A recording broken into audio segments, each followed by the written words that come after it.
విజయనగరం జిల్లా భోగాపురం అంతర్జాతీయ విమానాశ్రయ నిర్మాణ పనులను కేంద్ర మంత్రి రామ్మోహన్ నాయుడు పరిశీలించారు.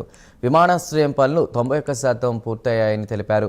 సీఎం చంద్రబాబు ఒక ఛాలెంజ్గా తీసుకుని ఎన్ని సమస్యలు ఎదురైనా ఎయిర్పోర్ట్ పూర్తి చేసేందుకు కృతనిశ్చయంతో పనిచేస్తున్నారన్నారు. ఇక డిసెంబర్ లేదా జనవరిలో ఫ్లైట్ ట్రయల్ రన్ చేయనున్నట్లు తెలిపారు. ఏవియేషన్ యూనివర్సిటీని తీసుకొచ్చేందుకు ప్రయత్నిస్తున్నామని కేంద్ర మంత్రి రామ్మోహన్ నాయుడు తెలిపారు.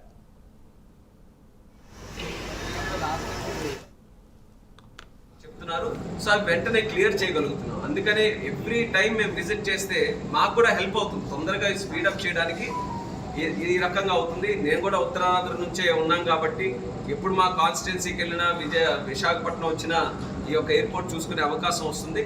సో అన్ని రకాలుగా ప్లాన్ చేసుకొని ముందుగానే ఇచ్చేస్తున్నామని చూస్తున్నాం.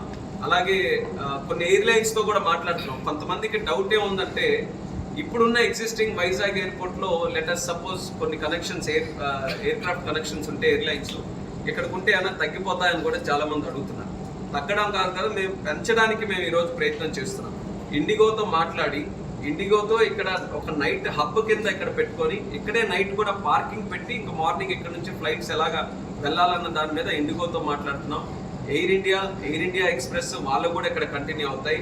కానీ ఇప్పుడు ప్రస్తుతం ఉన్న వైజాగ్ ఎయిర్పోర్ట్లో ఆకాశ ఎయిర్లైన్స్ కానీ లేకపోతే స్పైస్ జెట్ ఎయిర్లైన్స్ కానీ ఈ రెండు ఎయిర్లైన్స్ ప్రస్తుతానికి ఆపరేట్ చేయట్లేదు. వాళ్ళకి ఇన్ఫ్రాస్ట్రక్చర్ చూపించి ఇక్కడ పొటెన్షియల్ చూపించి ఆ రెండు ఎయిర్లైన్స్ కూడా ఇక్కడ ఇన్వైట్ చేయాలని ఆల్రెడీ సంప్రదింపులు కూడా చేస్తున్నాం. ట్రూజెట్ అన్నటువంటి ఎయిర్లైన్ గతంలో ఉండే ఆ ట్రూజెట్ ఎయిర్లైన్ కూడా మళ్ళీ స్టార్ట్ చేయడానికి మా ప్రయత్నం చేస్తున్నాం. వాళ్ళతో కూడా మాట్లాడి అది స్టార్ట్ చేస్తే వాళ్ళు కూడా హబ్ వైజాగ్లోనే పెట్టాలని కూడా వాళ్ళందరికీ కూడా చెప్పాం. వాళ్ళు కూడా సుముఖంగా ఉన్నారు. అది కూడా వస్తే ఆ ప్లేన్స్ కూడా ఇక్కడ నుంచి ఆపరేట్ అవుతాయి. ఇన్వెస్టిగేషన్స్ అయినా అవన్నీ కూడా మాకు చెప్తున్నారు. సో అవి వెంటనే క్లియర్ చేయగలుగుతున్నాం. అందుకనే ఎవ్రీ టైం